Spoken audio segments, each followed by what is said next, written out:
नमस्कार संगमनेरकरांनो, आपल्या शहराचं रूप किती बदललंय हे तुम्ही रोज पाहताय, पण अनुभवताय का? स्वच्छतेबद्दल बोलायचं झालं तर आज देशात संगमनेरचं नाव आदरानं घेतलं जातं.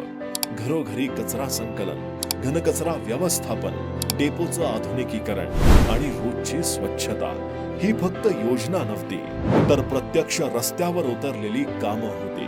आणि ह्याच कामाच्या जोरावर संगमनेरला मिळाला देश पातळीवरील स्वच्छतेचा सन्मान. राष्ट्रपतींच्या हस्ते आणि महानायक अमिताभ बच्चन यांच्या हस्ते हा पुरस्कार नगरपालिकेचा नव्हता, तो प्रत्येक स्वच्छता कामगाराचा, प्रत्येक नागरिकाचा आणि संपूर्ण संगमनेरचा मान होता. आज स्वच्छ शहर म्हणलं की उदाहरण संगमनेर नक्की येतं. तुम्हाला हा बदल बघून काय वाटले कमेंट्स मध्ये नक्की सांगा. भेटूयात पुढील भागात नव्या विषयासह आणि नव्या आशांसह. तोपर्यंत नमस्कार.